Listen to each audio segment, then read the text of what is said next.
Good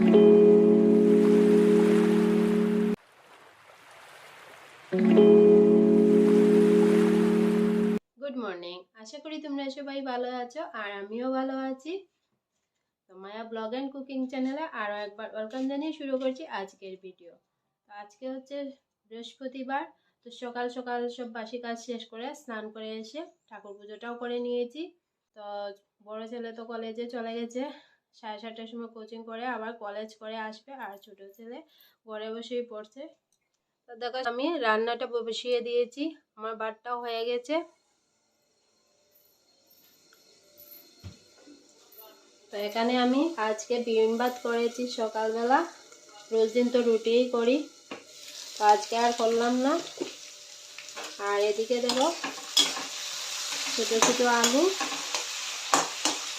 ভাজি বসিয়ে দিয়েছি, আর এখানে বেগুনটা কেটে রেখেছি। তো বেগুন বড়াটা করেই আমি ওদের খাওয়াটা দিয়ে দেবো। আর এদিকে আমি তো ঠাকুর পুজো করেছি, আর এখানে আজকে ঠাকুরকে ভোগ নিবেদন করেছি চিড়ে আর কলা।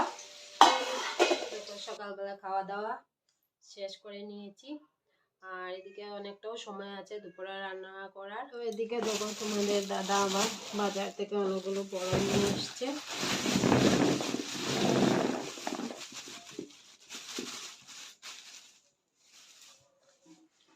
বড় এগুলো বেছে নিতে হবে, অনেকটা কাঁচা আর পাকাও রয়েছে। তো পাকাগুলো আলাদা করব আর কাঁচাগুলো আলাদা করে নেব। এই দেখো অনেকটা পাকা বড়ই রয়েছে আর কাঁচাও রয়েছে, তো আলাদা করে রোদে শুকাতে দেব।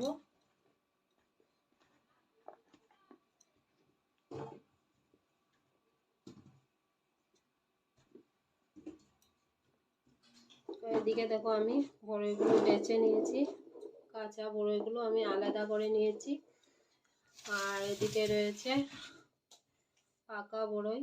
তো এগুলো দিয়ে আমি আচার বানাবো। তো এগুলো শুকাতে এখন রোদে দিয়ে দেব।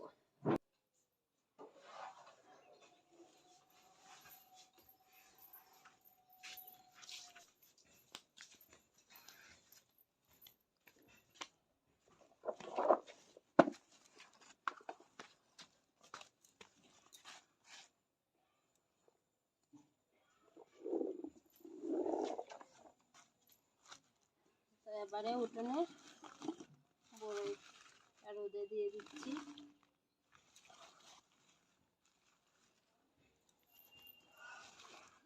ভালো করে শুকাতে হবে। বড়ইগুলো আমি 2 দিন ভালো করে রোদ খাইয়ে শুকিয়ে নিয়েছি। এবারে বড়ইগুলোর ডাঁটাটা ছাড়াবো।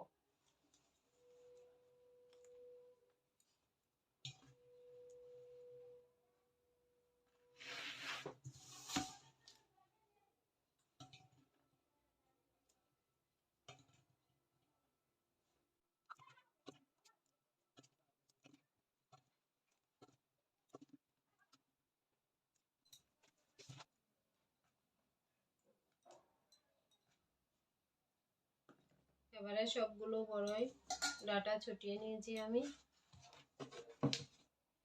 তো বড়ই ভাজতে ভাজতে আমার মুখে একদম জল চলে আসলো, চোখা দেখলেই যা হয়। তো এবারে আমি বড়ইগুলো আবার ডালার মধ্যে ঢেলে নেব।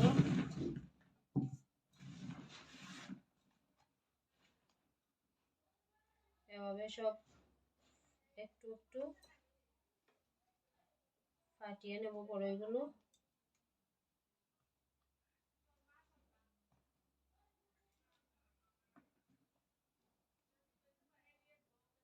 একটু একটু ফাটাবো।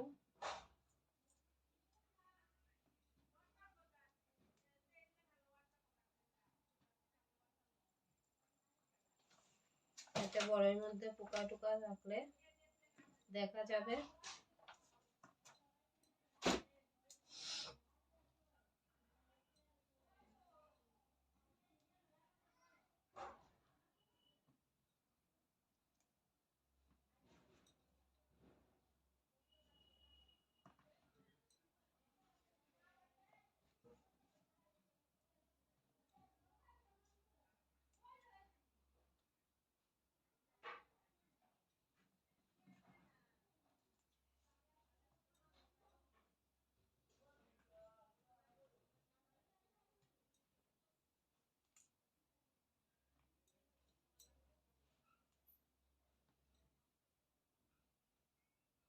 কাটাতে গিয়ে 2-3টার মতো ভাজা বড়ই বেরিয়ে এসছে।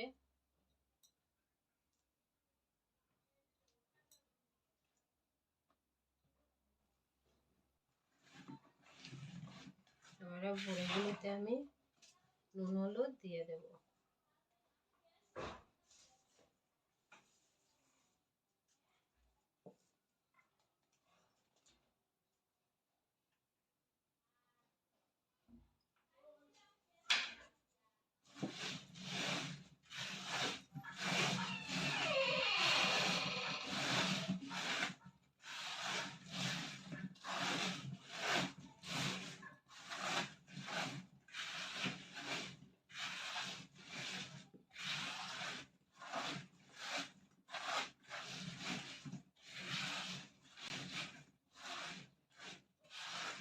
নুন হলুদ মাখিয়ে নিয়েছি।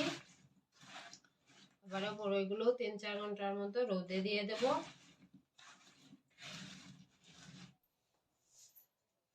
তো এবারে হচ্ছে আচারটা তৈরি করব, তো তোমরা দেখতে থাকো।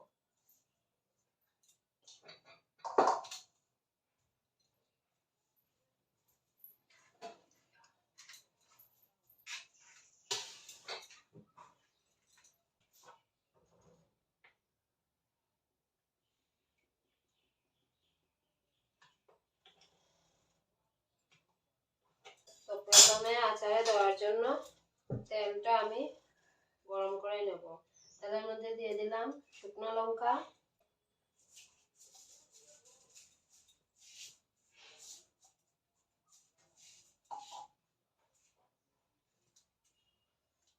আর হচ্ছে দেব 5 ফোড়ন।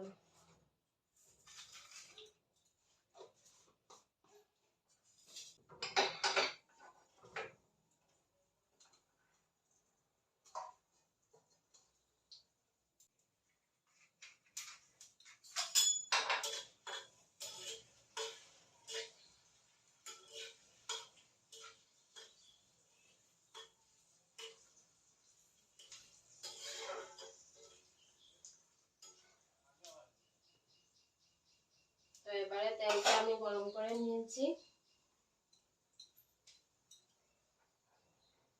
এবারে নামিয়ে নিলাম।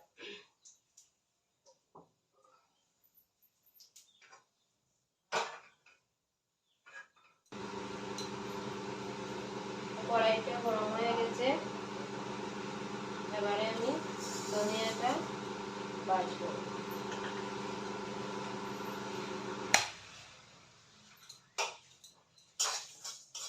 ধনিয়াটা শুকনো খোলায় ভাজবো।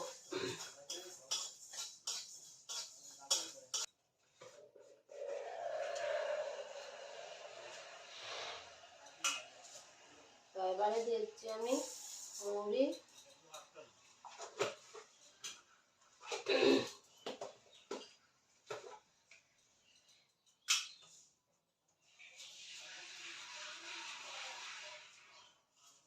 আর দিয়ে দিলাম আস্তা জিরে।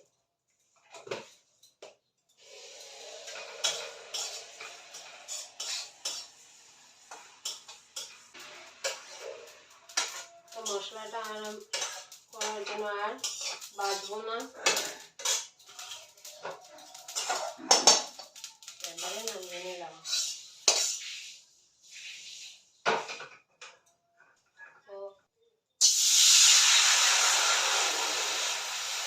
গুড়টা আমি গলাবো, জল দিয়ে দিলাম।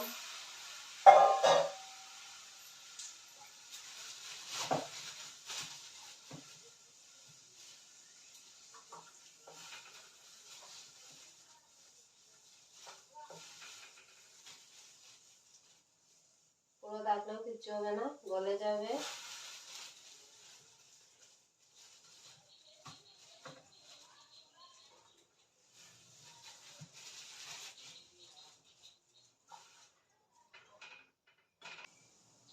দেখো গুড়ের মধ্যে জাল উঠে গেছে। তো এবারে হচ্ছে আমি এগুলো গুঁড়া করে নেব। গুড়টা একটুখানি জাল হবে, ততক্ষণে আমি মশলাটা করে নেব।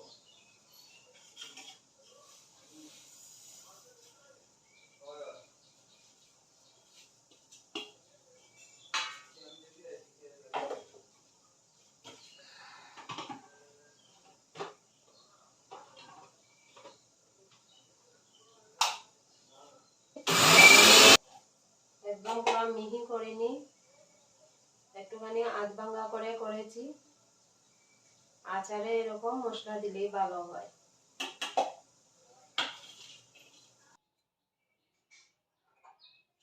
তারপরে হচ্ছে আমি গুড়টা নামিয়ে নিই।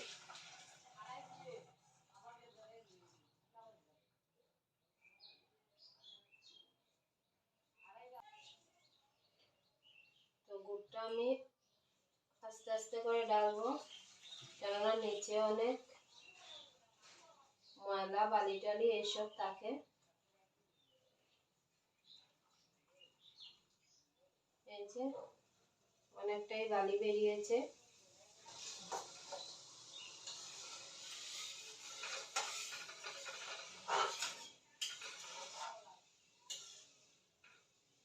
এবারে আমি বড়ইগুলো দিয়ে দিই।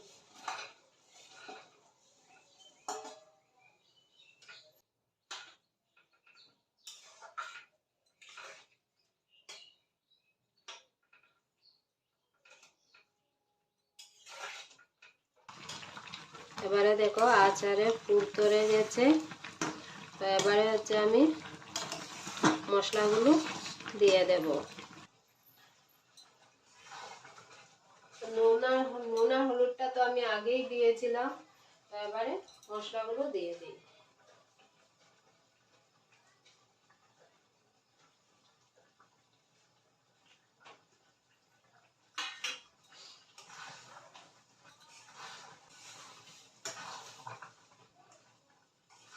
বড়ই আচার এভাবে বানালে খেতেও টেস্টি হয়। আপনারাও বাড়িতে বানিয়ে খেয়ে দেখবেন। গামলাটাই নামাবো।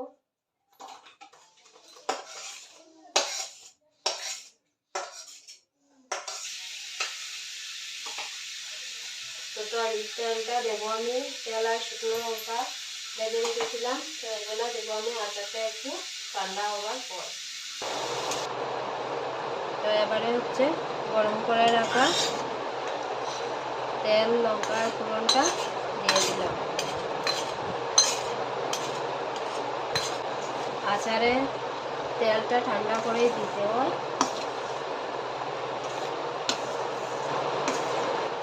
আচারটা দেখেই একেবারে জিভে জল চলে আসছে।